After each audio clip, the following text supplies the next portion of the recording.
Hi guys! So today ang aking i-review, actually ang gagawin ko is full face first impression. Ang brand na i-review ko is Rucy's Vanity. From BB Cream, UV Sun Cream, Pearl Foundation, and this one naman is Pearl BB Cream. Pareho silang may shimmer. Other side, I will be using the Pearl BB Cream, and then on the other side, dito sa kabila, yung Pearl Foundation naman. Yung eyeshadow nila. Gleamy lipstick. Actually, I have, I think 6. Pero syempre, isa lang yung gagamitin ko. Whitening effect, mineral two-way cake, but I think this one is a pressed powder lang.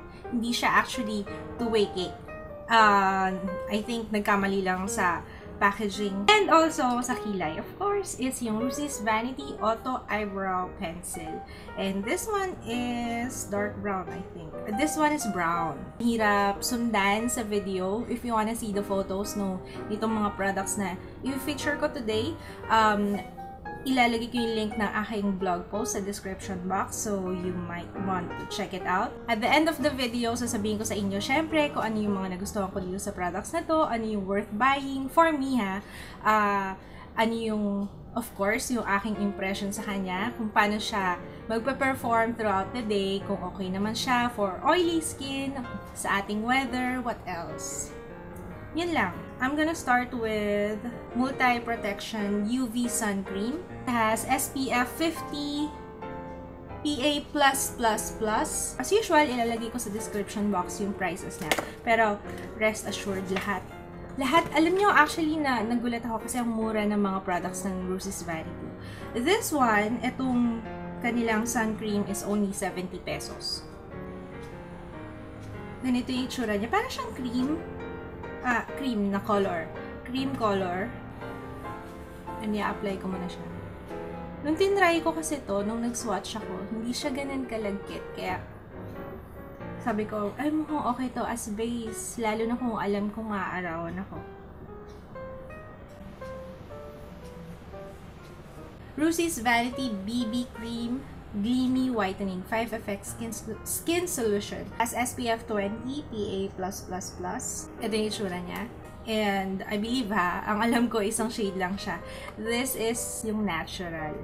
And this one is 200 for 30 ml ng product. Ito siya.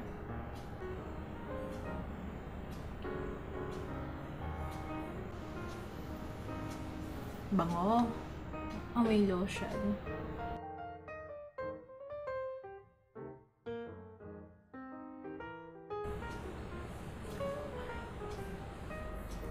Para ang puti niya sa akin. By the way, galing ako sa beach last week lang. Kaya medyo medyo umitim ako ng konti. Pero konti lang ba? Kasi kung magbe-blend pa siya sa aking skin tone. I would say yung coverage na very light. Pero nag-even out yung skin tone ko. Natakpan niya yung redness. Yun nga lang. At saka yung feeling niya sa face, hindi ganun galagkit. And it smells so good. Medyo maputi siya sa face ko. I don't know kung magsaset pa siya. Pero so far, so good. Pearl BB Cream. Gagamitin ko siyang pang-highlight. By the way, 70 pesos lang to, kaya mura lang din. Wow! Hindi ko lang gusto yung amoy niya, kasi amoy lipstick. Yung wax, amoy wax. Little goes a long way. Okay, so on the other side, ang gagamitin ko, ito namang Pearl Foundation. Mas okay din siyang gamitin as pang shimmer lang. Kasi may glittery kasi siya eh. Mas marami yata siyang shimmer. So, in comparison sa kanilang dalawa, mas maraming shimmer to, pero hindi siya ganun ka-shiny. Ito kasi shiny kagad oh. So, I think mas preferred ko, for now sa ngayon, mas preferred ko itong Pearl Foundation na nasa left side ng face ko. Kasi, although marami siyang shimmer, hindi siya ganun ka-shiny. This one, shiny agad. To set everything, I will be using my pressed powder, and ang shade na kinuha ko is dark beige. So, ito yung lalagyan niya. Mirror, yung foam. May separate compartment yung foam. Ang soft ng foam. Naalala ko yung foam ng Clean and Clear na pressed powder, ganito. Pang-test ko sa powder kung okay siya. Yung after kong i-apply, ginaganyan ko. Kasi having an oily skin, mas gusto ko yung finish is powdery. This one, nagustuhan ko siya kasi it's powdery, naging smooth yung finish ng aking face. Lucy's Vanity Auto Eyebrow Pencil. This is brown.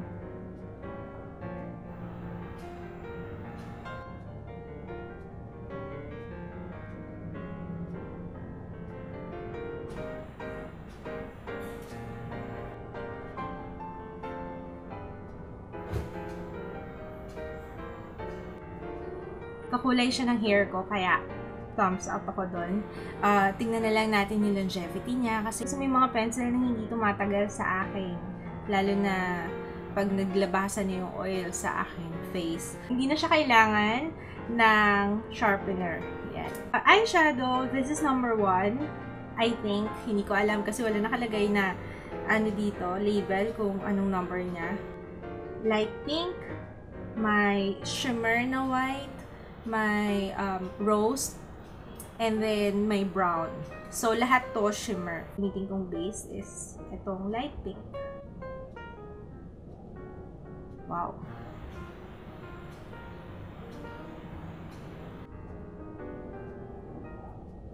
Itong brown, shimmer na brown. Dito sa aking outer V.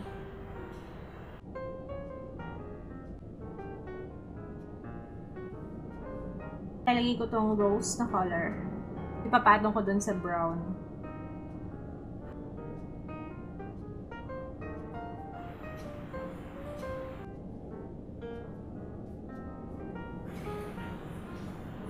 Babalikan ko yung brown.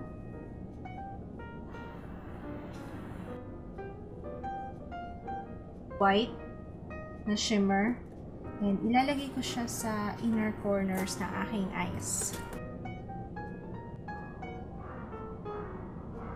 For the mascara, since wala ako nung Lucy's Vanity na mascara, gagamitin ko is itong Nichido 7 times volume. For the blush on, since wala ring blush on Lucy's Vanity, this Showwheel Makeup Blusher. And ang shade niya ay Natural Beige. Ni-review din ako nito sa vlog. So if you wanna see it, again, link below. Lipstick. Ang gagamitin kong lipstick is Ocean Red. Ito siya. Parang medyo may pagka-peach yung kanyang color.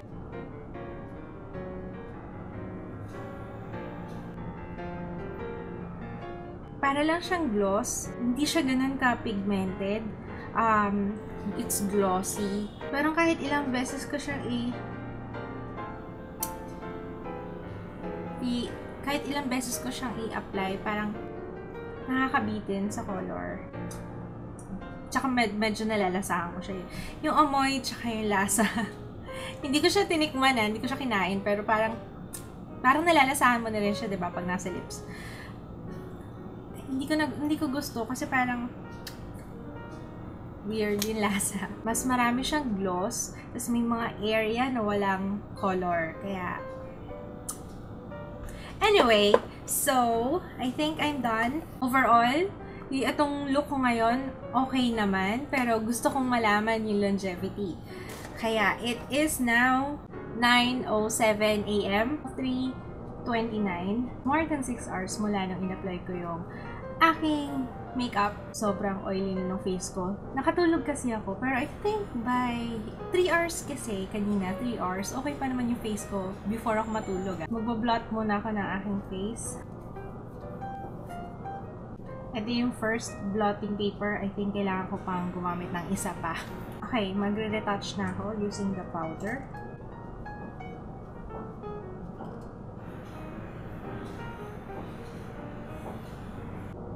this is good for oily skin. Sa kilay ko, may areas na wala ng eyebrow pencil. So, I think kailangan ko rin siyang i-retouch.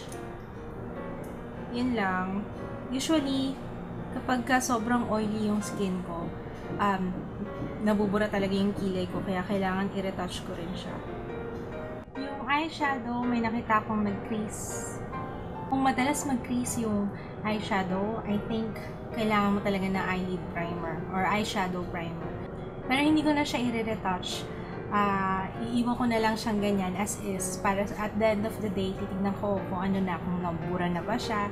Pero sa ngayon, maliban sa nagbuo yung part na dito sa loob, okay pa rin yung itsura niya. I really like the powder kasi kung nakita nyo kanina, sobrang oily na nung skin ko. After blotting, nilagay ko to parang, wow, nag-ano naman ulit. Tsaka, maganda yung coverage niya for a powder. Nandito pa rin yung shimmer, pero wala na nga yung sinasabi kong effect na parang nagre-reflect, tumatama yung light. So, tapos na yung nilalaban ko. Okay. What else? Kung talaga nagustuhan yung lipstick, pero para sa review na to, i-re-apply ko na lang siya ulit. Kasi ano siya, nabitin ako sa kulay. Ang ganda ng color. Tapos iba yung pag nilagay siya sa lips, iba na yung kulay. Meron siyang pachi-pachi. Nakikita nyo ba? Meron siyang buo na ang hirap niyang i-blend. Tapos, ang bilis din niyang matanggal. Okay, so yun lang muna. I will be back later for my final update. Final update na. It's now 7:59. 11 hours mula nung in-apply ko yung aking makeup. And, I'm really oily. So, nakadalawa na akong blotting paper. Dadagdagan pa yan. Yung eyelids ko, tingnan nyo. Nag-crease yung eyeshadow. So, kailangan mo talagang gumamit ng primer. Kasi pag may primer ako, hindi naggaganyan eh. Actually, majority naman na gustuhan ko. Sige, mag-start tayo sa sunblock. It's SPF 50. Kasi hindi siya ganun kalagkit. You can wear it as is. Pwede mo siyang suotin ng siya lang, tapos with powder. On application, hindi siya ganun kalagkit kagad. Tapos, quickly na-absorb naman siya ng aking skin. Yung BB cream, medyo hindi ko nagustuhan yung BB cream kasi parang sa photo, parang grayish yung effect niya sa akin. Warm yung undertone ko. So, kailangan ko yung medyo yellowish. Kaso itong BB cream na to, medyo may pagka-pinkish siya. Kaya ang effect sa akin, nagmumukhang grayish. Mas okay siguro siya sa dry to normal skin. Kasi it's moisturizing. Pero nung application, hindi siya ganun kalagkit. Kasi may iba na on application pa lang, alam ko na hindi siya magtatagal kasi malagkit na siya. Pero ito hindi. Pearl Foundation and sa Pearl BB Cream, pareho ko silang nagustuhan. Mas prominent yung shimmer nitong Pearl BB Cream compared dito. Pero mas gusto ko to kasi medyo mild lang. Sa eyeshadow, yun nga, nag-crease siya. So, kailangan talaga ng primer. And I think for 200 pesos, medyo namamahalan ako sa kanya. Although it's pigmented, yes. Yung texture din niya, almost wala akong nakitang fallouts. Good yun. Walang nalalaglag dito. Powder, I love the powder. Yun nga lang kanina kasi nabagsak ko siya. Kaya hindi na siya nagsasnap. Pero okay lang. Definitely, I would use this again. Kasi it's compact. Yun nga lang, hindi ko na siya nasasara. Kanilang Auto Eyebrow Pencil. Kanina, kasi dahil sa sobrang oily ko, kailangan ko talaga siyang i-retouch. Kasi, yan, kagaya niyan. Yung nabubura na, kasi nagsasama siya dun sa sumasama sa oil yung eyebrow pencil. Pero nagustuhan ko pa rin siya kasi unang-una maganda yung kulay. Hindi siya mapula, hindi ma-orange, yung sakto yung pagka-brown niya. So, yun yung gusto ko.